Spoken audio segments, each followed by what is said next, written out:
How's it going, people? Welcome back to the channel and welcome to the 5 most depreciated McLarens. Unless you've been hiding under a rock, you're probably aware of the fact that McLaren have been pretty much savage for their depreciation recently. And that's despite them making some of the best cars in the market, at least according to reviewers. So in this video I'm going to talk you through those 5 cars as well as some key reasons to why I think McLaren as a brand has been depreciating so badly. Along those lines, topic of the week this week, how much is your car depreciated by? My car was around about £6,800 to £7,000 when it was brand new back in 2002. It's now worth £400.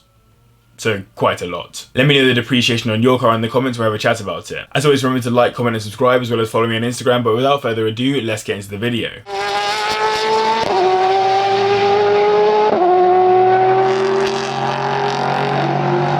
Before we can get into the 5 most depreciated McLarens, let's have a look at 2 slightly more popular ones that haven't depreciated quite as badly. The McLaren 720S from the Super Series and the 675 LT have depreciated in price by 23% and 25% respectively, with the former dropping from a base price of £208,000 to a minimum of £160,000, and the latter falling from £259,000 to £195,000. That's a drop of almost £50,000 and £60,000 for each. These are 2 of the rarest and most expensive McLarens on this list, and likely the most sought after, hence the depreciation is a little bit less significant than some of the other cars I'll be talking about. There are around 500 675 LTs for example, as opposed to over 3,000 650Ss. Irrespective, they're both utterly insane cars, with the 720S putting out 709 brake horsepower from its 4-litre twin turbocharged V8 and doing 0 to 60 in 2.8 seconds, and the 675 LT putting out 666 brake horsepower from its 3.8-litre twin turbocharged V8, doing 0 to 60 in 2.9 seconds, with a greater focus on being a lightweight track car. I get it, each their own, but looking at these 2 cars from a non-price perspective and considering their abilities, I definitely couldn't say no to either.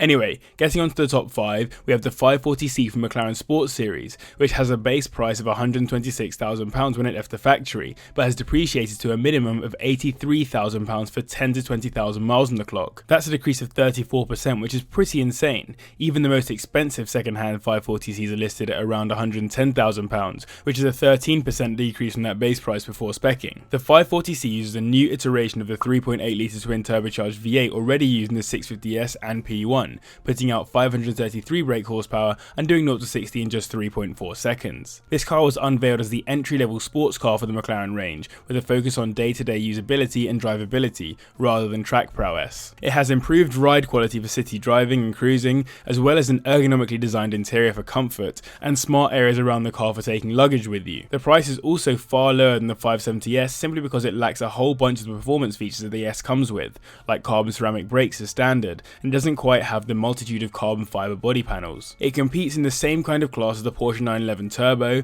and Audi R8 V10 in terms of price, and though many would prefer one of these 2 cars, the 540C has been heralded as providing a much better driving experience overall. Of the 3, it's also probably the most prestigious brand, but that's very much debatable. Loads more could be said about this car, but as I'm going to focus this video on depreciation, I'd better move on. However, as an idea, I think the 540C is pretty cool, especially as entry-level supercars are very much the goal in the not too distant future.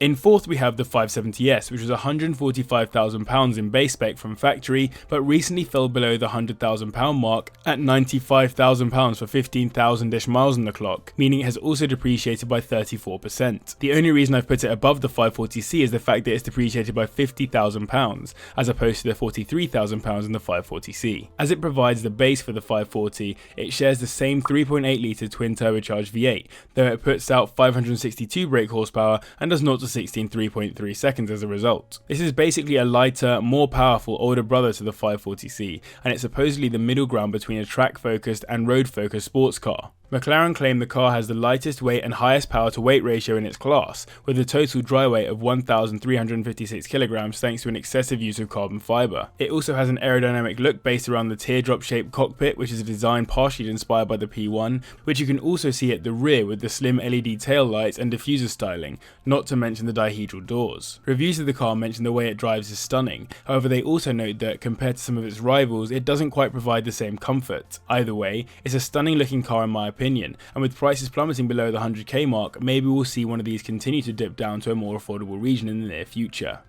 Taking the third spot, we have the 570 GT, which was sold in base spec at £158,000 but has dropped to around £100,000 for a less than 10,000 miles on the clock example. That's a 37% decrease in value, or £58,000 more simply. Coming from the same 570 platform, the GT shares the 3.8 litre twin turbocharged V8, putting out 562 brake horsepower and doing 0 to 60 in around 3.3 seconds. As its name suggests, the GT has a greater focus on being a grand tourer, hence it has additional comfort and practicality over the S and C mentioned previously. The ultimate goal of this car is to easily handle long journeys, keeping the driver in a good level of comfort rather than ruining their back. The car comes with a rear opening glass hatch that sits over the extended storage area, as well as more comfortable leather seats, with a generally more luxurious interior feel than traditional McLarens. It also has softer suspension and improved sound insulation all round for that generally more comfortable feel. This is probably a McLaren for a more sensible individual that actually plans to drive the car regularly without causing themselves any major pains or strains. I'm struggling to see a McLaren as a grand tourer producer, but with the new GT on the way, I can see the allure of going for one of the earlier GT Max.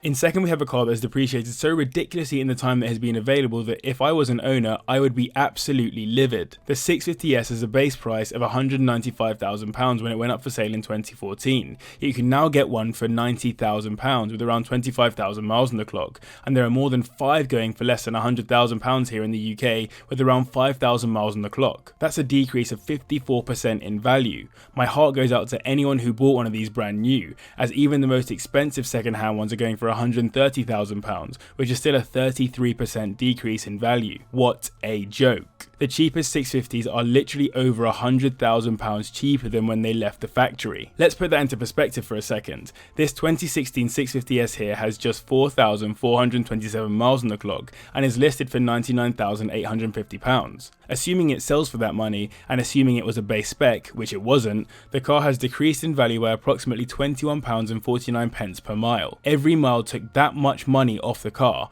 not to mention the cost of ownership like petrol, road tax, maintenance, insurance, etc. Doesn't sound like a lot of fun to me. It hosts that 3.8 litre twin turbocharged V8, but putting out a massive 641 brake horsepower, taking it from 0 to 60 in 2.9 seconds, which is eye-watering stuff. The car shares the McLaren 12C's carbon fibre reinforced polymer chassis and is ultimately considered an evolution of the car that restarted McLaren's production for customers. That said, it also uses the findings from the production of the McLaren P1 to make the car more responsive and focused. In terms of naming, the 650 refers to the car's PS output and the S stands for Sport. The 650S is also the base for a more track-focused 675 LT, which I mentioned previously. I think the 650 is a properly good-looking car, particularly the newer ones, and though I would of course prefer a 675 LT, there is no way I'd be turning my nose up at one of these if it depreciates even further.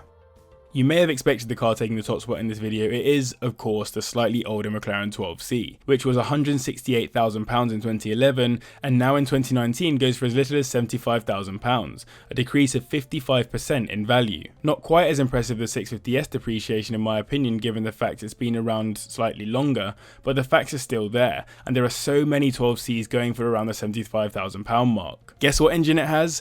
Of course, a 3.8 litre twin turbocharged V8, putting out 592 brake horsepower and taking it from 0 to 60 in 3.3 seconds, though drag times actually managed to get it to hit 2.8 seconds. Either way, it has the expected performance of a McLaren. It was originally named the MP4 12C, but due to this being a bit of a mouthful, it became known as the 12C, and is the first ever production car wholly designed and built by McLaren, as well as the first production road car they built since the F1 ended production in 1998. When the car began development in 2007, McLaren secretly purchased a Ferrari 360 to use as a test mule for the engine I mentioned. The Ultima GTR was also bought as a test mule for the braking and suspension components, and a second 360 was bought to test the new exhaust system. Having Frankensteined these cars into their own little monsters, McLaren finally felt ready to produce their prototypes, which ultimately led to the release of the 12C. This car will likely feature more fully in one of my videos in the not too distant future, so I won't go into much more depth now as I want to talk about why these cars depreciate so heavily, but I do want to say that I think this car will one day go back up in value due to its history,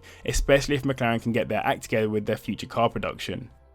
Before I can speculate on why McLarens are depreciating so heavily, it's worth comparing their depreciation to other cars in their class that were released at similar times. For example, the 650S and the 2014 R8 V10 Plus have decreased by 54 and 50% respectively in the 5 years they've been available, so not too much difference, although I was surprised that a brand like McLaren would depreciate more than an Audi. Comparatively again, the Lamborghini Huracan LP610 from 2014 has come down by around 35%, so almost 20% less depreciation than the 650S. Another good comparison comparison is the newer 2017 Audi R8 V10 Plus and the 2017 McLaren 720S, as the former has depreciated by 29% and the latter by 23%. The right way around this time in terms of brands, but still seems a bit ridiculous that the McLaren and Audi would be that similar. In a similar price range, the Ferrari 488 has depreciated by just 13% since being released in 2015, blowing the 720S out of the water. Even more telling is the fact that the 458 has depreciated by 32% since its release in 2010 versus the 12C's drop of 55% since 2011. It's quite clear that the Ferrari brand is sitting quite strongly when compared with McLaren. So why are they depreciating so badly? It's probably worth a video of its own, but to keep it simple, I'd put it down to three umbrella factors: company strategy, brand strength, and history. Starting with the latter, there is very little history to the McLaren brand in terms of production cars. We only really have the McLaren F1 to go on, and we already know how special that car is. When you look at a Ferrari or a Lamborghini or even a Porsche 911 or anything with a bit of history to it, you can at least have a best guess at what the long-term prices of the car might do. As a super basic explanation, your average Ferrari will generally dip steadily in price before appreciating when the car has reached their classic status, unless it's one of the particularly special ones like a LaFerrari or whatever. Similarly with Lamborghini, their bottom range Lambos will depreciate to a base price and sit there or thereabouts for a few years before appreciating again slowly, like the Gallardo for example, etc, etc, etc. With McLaren, how do you expect it to behave in the market longer term? None of us know, because none of us have seen it historically, so McLarens are currently carving their own way through the market rather than following a set path. This leads nicely onto the brand point. Yes, there have been McLarens in the past, like the F1, as well as the collaborations with Mercedes, but ultimately McLaren as a road car manufacturer is relatively new, so the brand is yet to build the prestige that many other luxury or supercar manufacturers have managed to achieve. Of course, some would point to McLaren's many years in Formula 1 as enough to bring prestige, as was the case with Ferrari to an extent, but the case with the Ferrari is very different. Feel free to watch my top 10 facts video on Ferraris to see exactly why. Without the brand strength of other luxury manufacturers, you simply can't expect the cars to maintain their value based on being really good. Of course, they generally are really good, but that's not all that drives value and demand. On top of this, technical issues with McLarens and poor experiences with the company have slightly eroded the brand, particularly through social media with people like TGE, JM and a few others mentioning their issues with the brand. I mean, Sennas have literally been catching fire left, right and centre. You can't have your flagship car becoming renowned for burning to a crisp. Even the depreciation could have become a self-fulfilling prophecy to an extent, impacting the brand and potentially causing further depreciation. This has come as a result of the first point I mentioned, company strategy. McLaren seem to have almost a startup mindset, which does make sense given they started producing cars properly in 2011.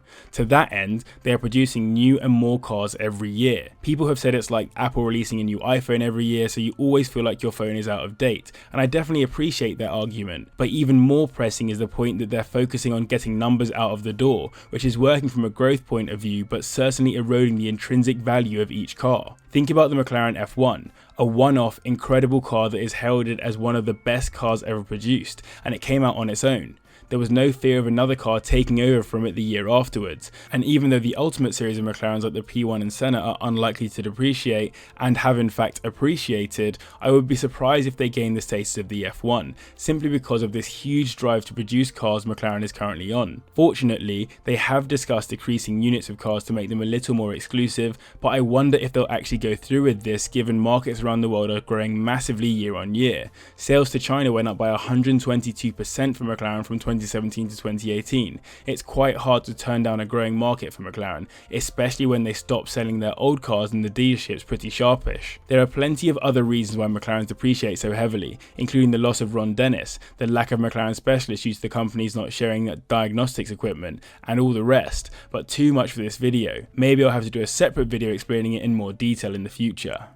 So I hope you enjoyed the slightly different type of video and hope you at least agreed with my points, or if you didn't, feel free to tell me in the comments why you disagreed. Don't forget to like, comment and subscribe as well as the topic of the week, but as always, thank you very much for watching and I'll see you in the next one. Listen.